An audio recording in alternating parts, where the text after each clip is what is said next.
పిఠాపురంలో పాడ ఏపీడీ నిర్వహించిన ప్రజా ఫిర్యాదుల పరిష్కార వ్యవస్థ కార్యక్రమంలో ప్రజల నుండి పెద్ద ఎత్తున ఫిర్యాదులు వెల్లువెత్తాయి. ఫిర్యాదులు స్వీకరించిన ఏపీడీ పరిష్కారానికి త్వరితగతిన చర్యలు తీసుకోవాలని సంబంధిత శాఖ అధికారులను ఆదేశించారు. పిఠాపురం పట్టణంలోని మున్సిపల్ గెస్ట్ హౌస్ లో ఉన్న పాడా కార్యాలయంలో పాడా ఏపీడీ వసంతమాధవ్ ఆధ్వర్యంలో ప్రజా ఫిర్యాదుల పరిష్కార వ్యవస్థ కార్యక్రమం సోమవారం జరిగింది.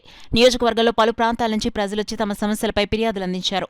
ఇందులో భాగంగా పిఠాపురం పట్టణం 2, 3, 4 వార్డుల్లో ఏళ్ల తరబడి అక్కడి ప్రజలను ఇబ్బందులకు గురిచేస్తున్న సమస్యలపై ఆ వార్డుల సమస్యల పోరాట కమిటీ సభ్యులు కన్నం విశ్వనాథం, గౌతు రామారావు ఫిర్యాదు చేశారు. అలాగే పట్టణంలో విద్యుత్ బిల్లులు కట్టించుకునేందుకు బిల్ కలెక్టర్ లేక ప్రజలు తీవ్ర ఇబ్బందులు పడుతున్నారని, విద్యుత్ బిల్లులు కట్టించుకునేందుకు రెగ్యులర్ గా ఉండేలా బిల్ కలెక్టర్ను తక్షణమే ఏర్పాటు చేయాలని సీనియర్ సిటిజన్ సోషల్ యాక్టివిస్ట్ మేడిది బాబ్జీ, కుకుటేశ్వర స్వామి ఆలయ కమిటీ మాజీ సభ్యులు తంగేటి ఆదినారాయణ ఫిర్యాదు చేశారు. అలాగే అప్పులు చేసి ఇప్పటికే స్లాబుల వరకు పనులు చేసుకుని ఉన్న పేద సామాన్య ప్రజలకు PMAY పథకం వర్తించదంటూ హౌసింగ్ అధికారులు చెప్తుండటంతో లబ్ధిదారులు ఆందోళన చెందుతున్నారని, స్థానిక ఎమ్మెల్యే ఉప ముఖ్యమంత్రి కొణిదెల పవన్ కళ్యాణ్ దీనిపై స్పందించి లబ్ధిదారులకు అండగా ఉండాలని పిఠాపురం మండల బి ప్రతిపాడు గ్రామానికి చెందిన లబ్ధిదారులకు అండగా ఉండాలని పిఠాపురం మండల బి ప్రతిపాడు గ్రామానికి చెందిన లబ్ధిదారుల తరపున ఆ గ్రామ సర్పంచ్ ఊటా రామకృష్ణ వినతిపత్రం అందించారు. ఈ సందర్భంగా 2, 3, 4 వార్డుల సమస్యల పోరాట కమిటీ సభ్యులు కన్నం విశ్వనాథం, గౌతు రామారావు, సోషల్ యాక్టివిస్ట్ మేడిది బాబ్జీ,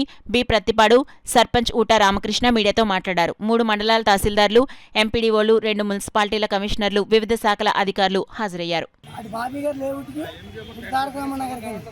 మధ్యలో కలవట్లేదు. ఏదైతే పొలాలు ఉన్నాయో పొలాల మధ్యలో రోడ్డు వేయటం వల్ల నీరు అసలు పోతలేదు. ఇళ్ల మధ్యలోనే నీరు ఉండిపోతుంది.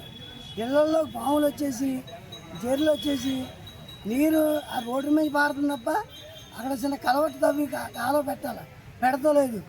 అనేక సార్లు ఫిర్యాదు చేస్తున్నాం తప్ప ఆ ఫిర్యాదులు పని కంప్లీట్ అయిపోయినట్టు చేస్తున్నారు కానీ ఎక్కడో పని అవుతలేదు. అలాగే ప్రధాన కాలం ఉంది, అది కట్టాలి. కడతం పడదు ఏమిటో ముందు తుప్పలు మొలిచేసే ఆ తుప్పలు తొలగించండి బాబు, తుప్పలు తొలగితే నీరు పోద్ది అని చెప్తున్నాం. ఎంతో కాలం చెప్తుంటే ఈరోజు ఇప్పుడు కమిషనర్ గారు ఎవరైతే మన డిఈ గారు ఉన్నారో కమిషనర్ గారు వచ్చారైనా మేము కౌన్సిల్లో పెడతాము, ట్రైన్ పెట్టాలన్నా కౌన్సిల్లో పెట్టాలా, కాలువ తవ్వాలన్నా కౌన్సిల్లో పెట్టాలా, లేదు కలవట్టు పెట్టాలన్నా కౌన్సిల్లో పెట్టాలా అని చెప్పి ఇప్పుడు డిఈ గారు కమిషనర్ హోదాగా ఉన్నారు. ఆ కమిషనర్ గారు చెప్తున్నారు. ఇప్పుడు ఇంతకాలం నుంచి మేము కంప్లైంట్ ఇస్తుంటే కంప్లైంట్ క్లోజ్ చేస్తున్నారు తప్ప పని అవుతలేదు. ఏదైతే జనసేన ప్రభుత్వం వచ్చి ఇప్పటికి 16 నెలలు దాటిందో అప్పటి నుంచి ప్రతి నెల మేము విజిలెన్స్ ఇస్తానే ఉన్నాం, కలెక్టర్ గారికి ఇస్తానే ఉన్నాం, మున్సిపాలిటీ కమిషనర్ గారికి ఇస్తానే ఉన్నాం తప్ప ఈ 2, 3, 4 వాటి సమస్యల మీద ఎక్కడా పనులకి నీరు అవుతలేదు, పనులు చేస్తలేదు. మరి వాటి కమిటీగా ఆ వాటిలో అందరూ వచ్చి మేము మొరపెట్టుకుంటూ ఉన్నాం. పిఠాపురం పట్టణానికి ఎలక్ట్రిసిటీ డిపార్ట్మెంట్ నుంచి రెగ్యులర్గా కరెంట్ బిల్లు కట్టించుకోవడానికి బిల్లు కలెక్టర్ని అపాయింట్మెంట్ చేయకపోవడం వల్ల ప్రజలు చాలా వినియోగదారులు చాలా తీవ్ర అసౌకర్యాన్ని గురవుతున్నారు. అంటే మాకు స్టాఫ్ లేరండి, 3 రోజులు పనుల్లో బిల్లు కట్టించుకుంటారు, 3 రోజులు బల్క్రోల్ మండలం అని PRO ఆఫీస్లో చెప్తున్నారు. మీకు అంత అర్జెంట్ అయితే సబ్స్టేషన్కి వచ్చి బిల్లు పే చేసుకోండి, అక్కడ బిల్లు కానీ పిఠాపురం టౌన్కి సబ్స్టేషన్ 2 కిలోమీటర్ల దూరం ఉంది. ఆ రూట్లో కూడా వాహన సదుపాయం లేదు, ఆటోలు అవి జరగవు. అలాంటప్పుడు వాహనాలు లేనటువంటి మహిళలు అక్కడికి వెళ్ళి బిల్లు పే చేసుకోవడం చాలా కష్టంగా ఉంది. దీని గురించి ఇవాళ గ్రీవెన్స్లో ఫిర్యాదు చేయడం జరిగిందండి. ఒక 4 రోజుల్లో సమస్య పరిష్కారం చేస్తామని ఏఈ గారు అన్నారు. చూద్దామండి. అంటే రెగ్యులర్గా సోమవారం నుంచి శనివారం వరకు బిల్ కలెక్ట్ ఉండడం వల్ల ఎలక్ట్రిసిటీ రెవెన్యూ కూడా డిపార్ట్మెంట్కి జమ అవుతుంది.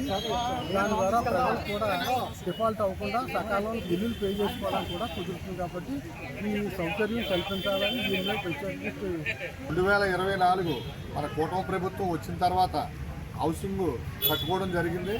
వాళ్ళందరూ కూడా వర్షాకాలం రావడంతో కొన్ని ఇళ్ళకి స్లాబ్లు వేసేయడం జరిగింది. దానివల్ల ఇంచుమించు ఒక 60 పేర్లు ఉన్నాయి మా ఊరి. ఈరోజు కొత్తగా మన ప్రధానమంత్రి నరేంద్ర మోడీ గారు ఇచ్చిన ఆవాస్ కార్యక్రమానికి ఓన్లీ ఖాళీ సైటు పునాది ఉంటేనే ఎంటర్ చేయమని చెప్పడం జరుగుతుంది.